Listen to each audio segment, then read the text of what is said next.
Greetings, and welcome to When the Moment Chooses You. I am your host, Coach Charlene, and I am so thrilled and excited and honored and all the things to have this beautiful queen, Nurse Alice, in the house. So, welcome to the show, Nurse Alice. Thank you so much for having me. I'm really excited to be here. Yeah, I am so excited. So, I wanted to just set a little bit of context. So, I started this podcast it's been since 2022. Oh my gosh, July 2022. And so, really, the essence is I found my voice during the double pandemic in 2020. And so that shifted me into really finding my voice and then releasing my voice so that I can impact those that I needed to impact. And a lot of it had to do with courageous cultural conversations. And so once I started doing that, I was like, man, these stories are really powerful. So I wanted to interview trailblazers and change agents that dare to dream and to disrupt their system or themselves and do something kind of unique. And so that's kind of where we are. And here I am almost 3 years later, and it has been such a blessing. And so I would love to find out because I'm going to tell you the way that I know Nurse Alice, I saw her at the Nurses Making Money Move conference, and she was off the hook. And so I was like, oh my gosh, I got to find out who she is. And so, Nurse Alice, can you tell us who you are? Yes. Look, where do we start? I know. Well, I'll say this. So I currently practice as a nurse practitioner in an emergency room, right? And how I got there is like full circle.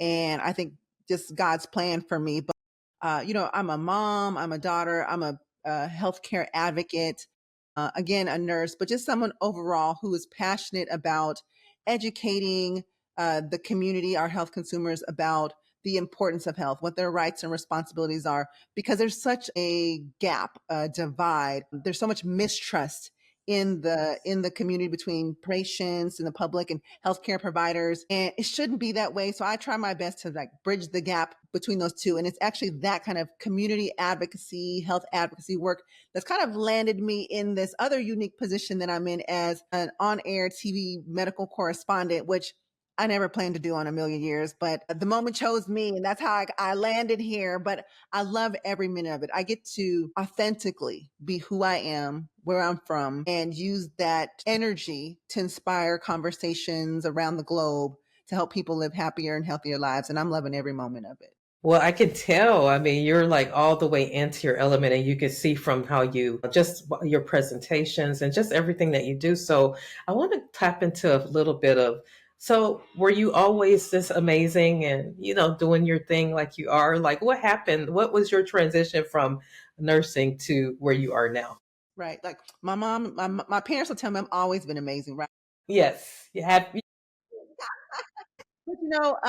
I it's interesting because when I hear these compliments and these things, it actually makes me blush, and I feel like, oh my gosh, like talk about me, okay, talk about me, because when you're doing something that you're really passionate about, that you Yeah. love doing, you lose track of time. You just like the world around you is kind of fades to black while you're in the moment. And I would say, from healthcare provider to what I'm doing now as on television and in media, I never thought of doing that in a million years. And what inspired me to do that is I'm the eldest daughter. The eldest kids always we get responsibility bestowed onto us that we didn't really ask for, but we're born into as the firstborn. All this, watch your siblings, watch this, and you're kind of like the Yeah. junior parent in the home, if you will. But my dad, Southern gentleman from North Carolina, joined the military. My mother is was from the Philippines. She was born there. They met. Anyways, boom, they had me. But when my dad was here, when he decided to retire from the Navy after 24 years, he had health insurance, right? Navy medical insurance. Where you'd think like, oh wow, there should be no health issues because he has access to health care. But there's such a gap in having health care insurance and actually being able to utilize it, and then even utilizing the way that really helps you. But long story short, Southern, my dad from the South, you don't ask questions, just do what the doctor tells you to do. My mom, English was her second language, so there were some barriers there. And then here I am, the eldest, and I'm kind of somewhat go along with appointments just because there's no babysitter. And I find myself having to help my parents navigate this process. But my dad in the military, they said, smoke him if you got him. And so he picked up smoking, and we know what happens with smoking: high blood Yeah. pressure, heart attacks, TIA, stroke, CHF, congestive heart failure. And all of these things happen. And then that led to, frequent visits to the emergency room because he wasn't connecting with his doctor about what he should be doing. He didn't quite understand. The information wasn't delivered to him in a way that a Black country boy could understand as far as health, like, big terminology and stuff. But, in and out of the emergency room, hospital a lot. And I believe, hindsight's 2020, but now being a provider, I believe that the staff in the hospitals were just like, oh, that's Mr. Lee. Just give him some Lasix. He'll be fine. You don't need to do all that. He was just here 2 months ago. And, Yeah. so there wasn't the surveillance, the urgency with it. And then one day was the day where he wasn't going to be coming home. And he actually was not monitored. They were just, the hospital staff thought they knew what he needed, weren't really attentive to that particular visit, which every visit is different. And he died of sudden cardiac arrest.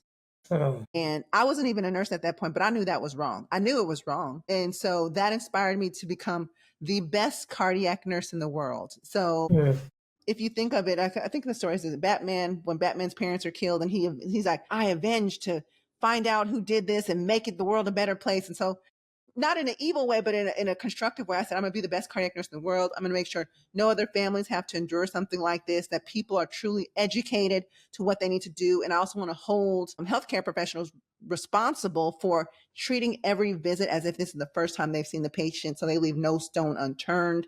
They monitor and provide their surveillance. So that is what inspired me to then fast forward this journey. I went to every cardiac anything, whether it's for nurses, doctors, techs, I was there. And I learned cardiology and cardiovascular health inside and out. And that led to things like fast forward, short forward, American Heart Association, lots of work with them, became a spokesperson. And that led to media. So I could use media as a platform to educate to the masses, not just one patient, one family at a time, but educate to the world through television, radio, online, blogs, podcasts, all of those things. And it's just been a very amazing journey to do that. And then if I can bring it full circle to the emergency room, I never wanted to work in the ER because it made me sad because of my dad. But God put me there now because now it allows me to be the gatekeeper and chin check all those healthcare professionals that don't get it together so we can get Yeah. it together for our patients. Well, that is like an amazing story. So at that particular time, Nurse Alice, you were not a nurse, or were you a nurse? I wasn't a nurse. So when I was watching all this, Wow. yeah, I was entering college. I thought I wanted to be an accountant. I was fresh out of high school, kind of that younger age. And I just, oh, I want to be an accountant. I want to count the coins. I want to get to the money. Yes. But that was those micro moments of because my dad would say, Al, you're going to be a great nurse. I said, Daddy, I'm not going to be a nurse. I'm going to be an accountant. Okay, we're going to count this money.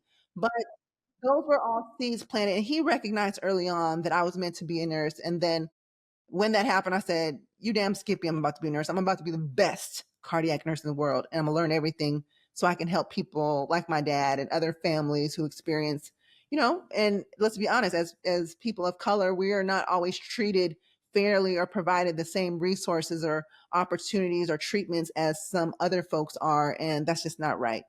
Yeah. Well, I absolutely love what you're doing there. So you took something very ugly and you're turning it into something extremely beautiful. So to be able to reach the masses like you're doing is pretty amazing. So tell me a little bit about how did you shift in the media? Like, how did that go? Did you just like pop on TV one day? Like, give us a little story or something. I always have to reverse engineer the story when people ask me because you know what? Because I never set out to do it. I really, really, honestly, I never set out. And so, because of the cardiac work, cardiology specialty, I jumped into the deep end. And so, part of that also included volunteer work for the American Heart Association, actually connecting with people in communities, especially people that look like me and you, because there's so much mistrust, distrust out there. And reasonably so, right? Not only just because of the Tuskegee study, but because of recent events and current things that people are experiencing and seeing. I said, you know what? Let me get out there and educate people about heart disease, the simple things that they can do that can help with prevention, so they don't have to end up in the hospital or end up with a heart attack. Because these are the things that my dad's doctor didn't really take the time to explain to him or my mother for them to really understand. So let me say it in a way that they could understand. And I knew it was a way I could get in there and I could say, listen, I know Granny's cooking on Sunday is thebomb.com, but it's what we got to do. And so I could actually say it in a true, authentic way, like Yeah. for people who would well receive it because they knew like, oh, she know what I'm talking about. She comes to the barbecue. She know what's going on, what grandma's cooking. And so, but I was able to marry that connection that I had with the community, build trust, and insert my medical expertise into that. So I became a trusted voice in doing that. And so with the work with American Heart Association, I would get invited to speak at health fairs, community events, business events. And one day I was at a health fair, and you know, people, hospitals, they do these health fairs, nobody comes, right? And it's well intended, right, to provide services, but the mistrust is there, right? But I was getting people to come to get their blood pressure checked. I was, because I was just being how I would be at the family picnic. Come here, Uncle Leroy. Now you know you need to say things.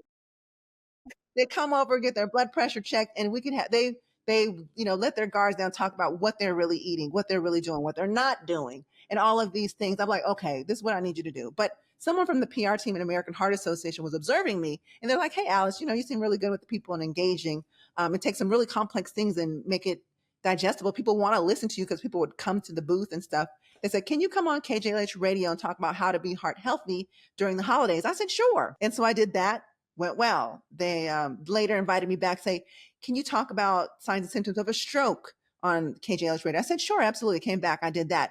And then so I started to find my groove with them, and they found a groove with me, saying like, hey, she's really well received. She's, we vetted her. She's qualified, credentialed, and can speak to this in a way. So American Heart would then send me out for media pieces. And then when I would go to these places, the radio folks there, the TV folks there were like, hey, Nurse Alice, you did great. Can you come back and talk about this? Can you come back and talk about that? So it started to spread my wings and talk about other things. And that's when blogging came up. And so I started blogging. Like I was like, oh, I'm on television or radio. Let me also write about this and put it on my blog. And this is when blogs were first taking off. So I never knew where it would go, but it built an online digital presence for me. And then people started to find me and then invite me onto their television shows and their radio shows and their podcasts and ask me to write for them. And next thing I'm like full circle, like, what happened here? Like, what I know. happened? But you know what? But it was fun. I was loving Wait, every so minute you of were it. working still and doing all of Yes, that, these lights girl? have to stay on. Yes.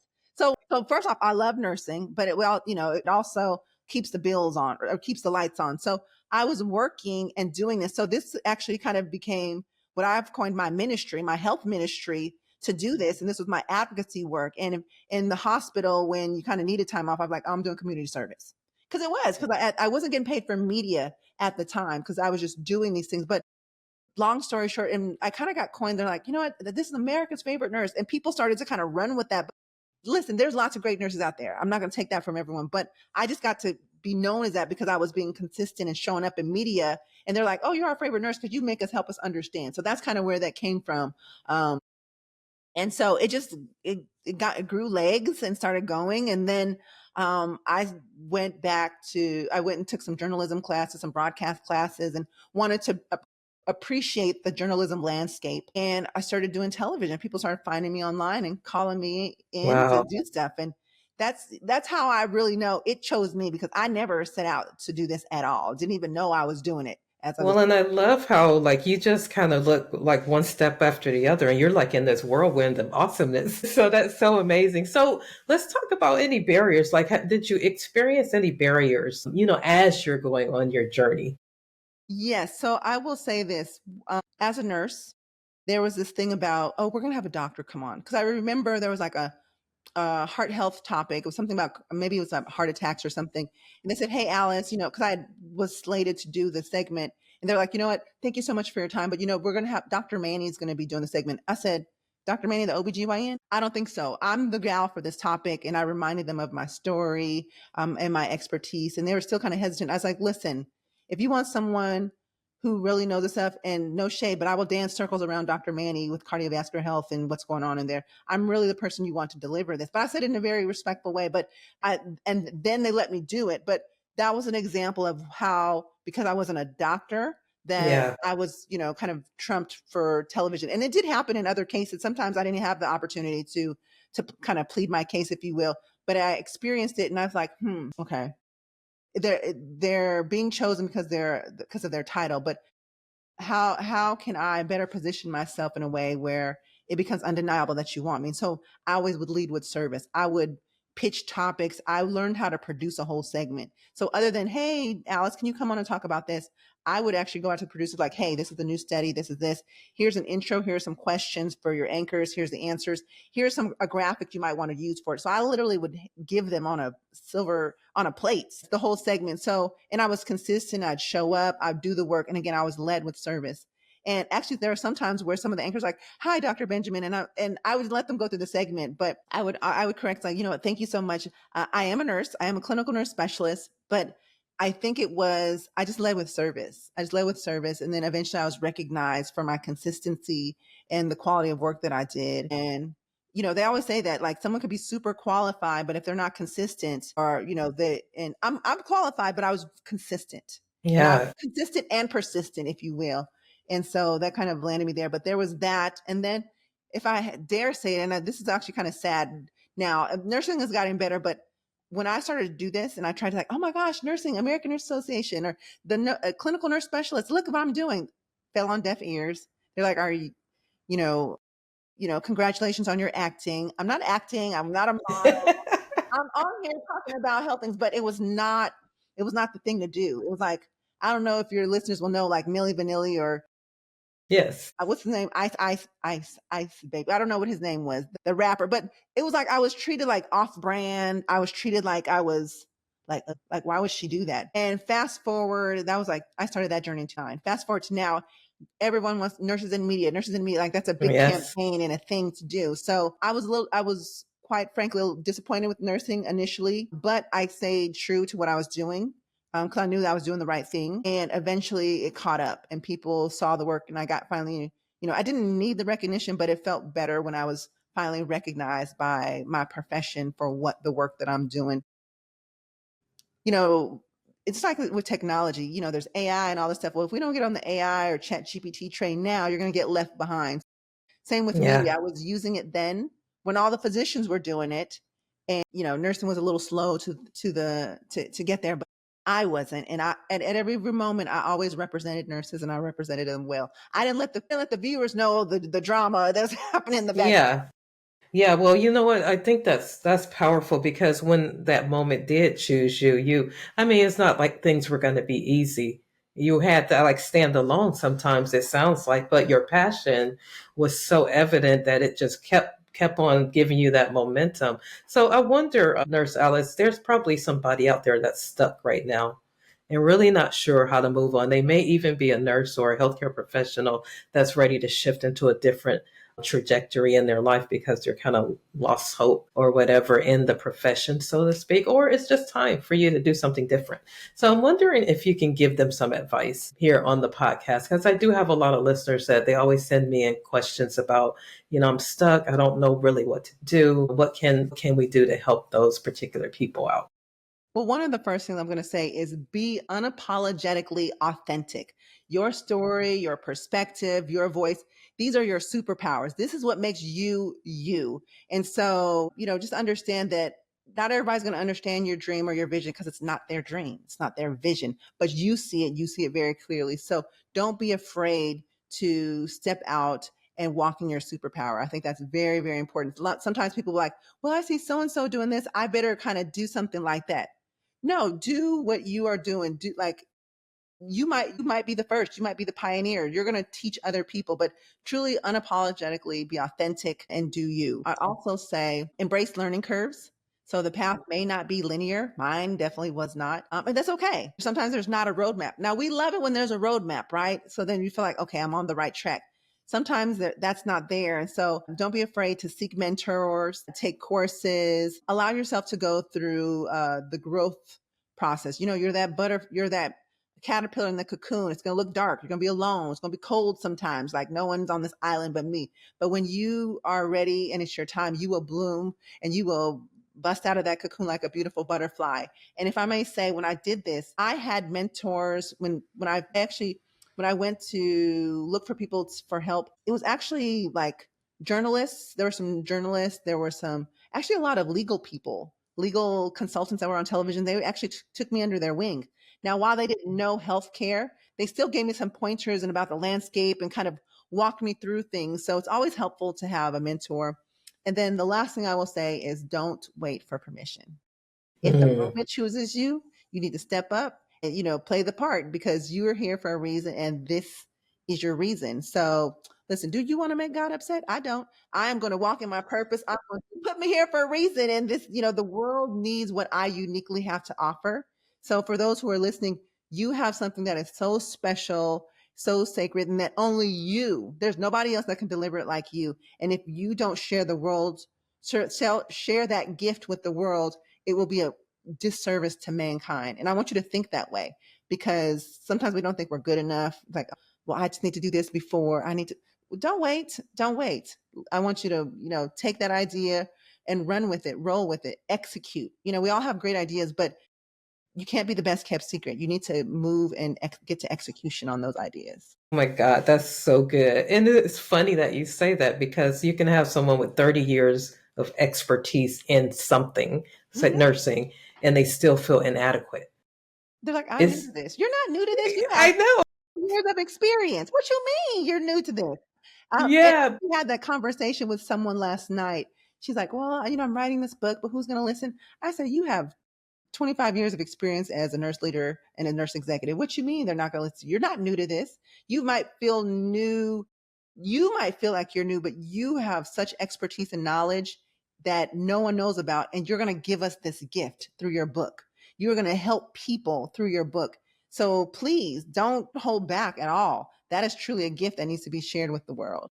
That's so good because I think that's tripping a lot of people up, those self-limiting beliefs. Because I mean, I'm gonna be honest, when I started this podcast, I had those same thoughts like, okay, who gonna listen to you? And who's gonna say yes to come on your pod? I mean, I had all of this inner critic craziness going on in my head. And there was one guy that I did my first interview with, and I was doing something else for my organization. And I pinged him on the side. Hey, can we have a conversation? And he's like, yeah, sure. And I was like, hey, this is what I want to do in my heart. This is what I want to do. And he was like, what's your problem?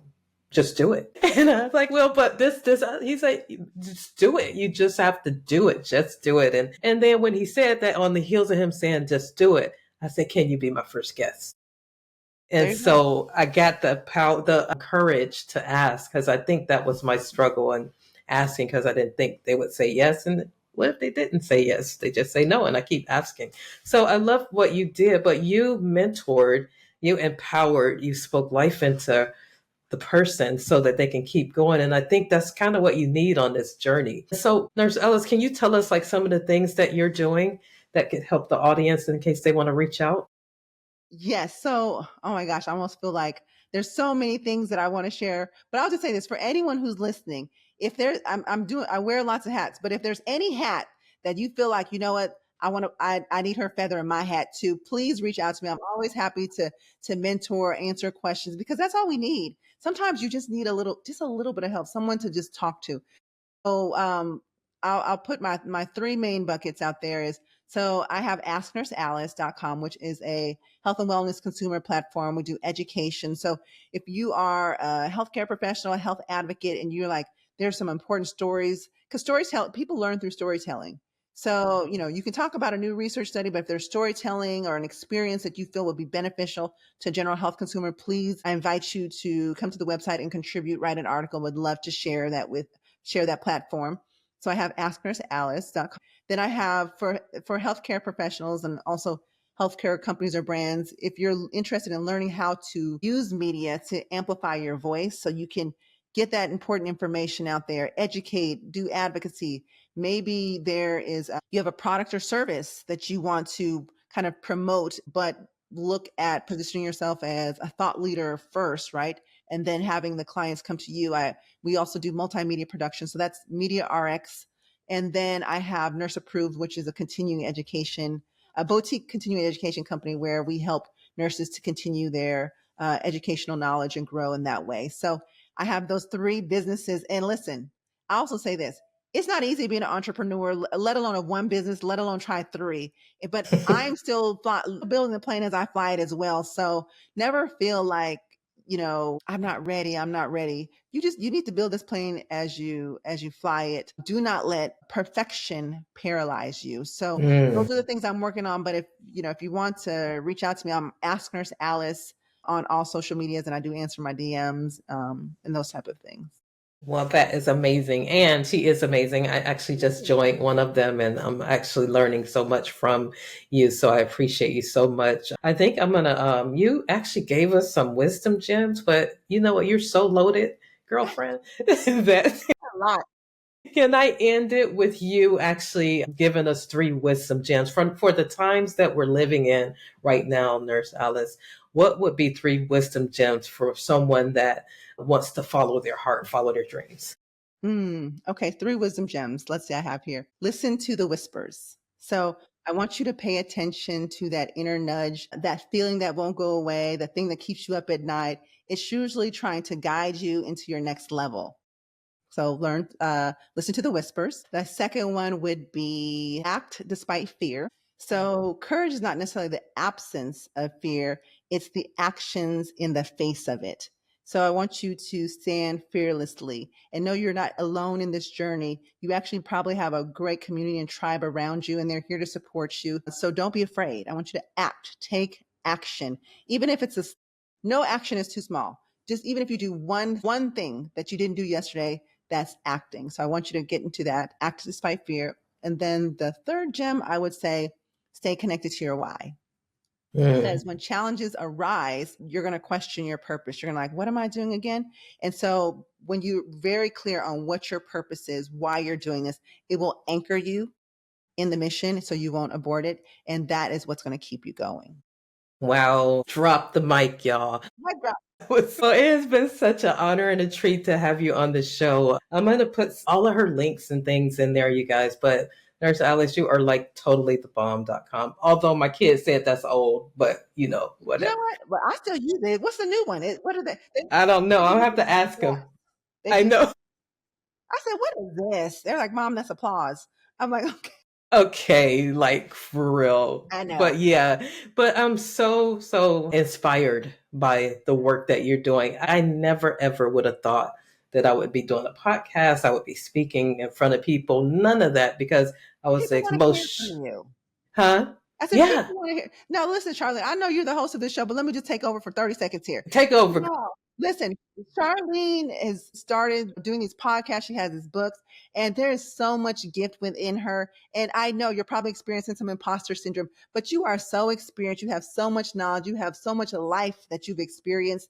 I Yes. promise you, there are people who are going to want to listen to you, people who you're like, really, they listen to this? Yes.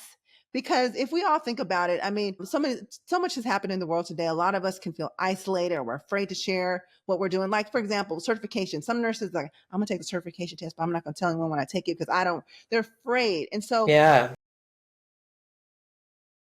you provide a podcast, a forum, a place where people can go and listen to oftentimes stories and experiences that they need to hear that keeps them motivated. So if anything, you are officially a part of many people's cheerleading and support team, whether you know it or not. So I want to applaud you for stepping out and doing the work that you're doing. So, and don't say that, oh, I'm just getting started. You're here in the room because you're supposed to be. Absolutely. Okay, I received that, beautiful prophet. Thank you so much. So thank you all for listening, and thank you, Nurse Alice, and I'm wishing you well. And you guys reach out to her Yes. because she is the bomb. Okay. All right. Thank you so much. Talk to you soon.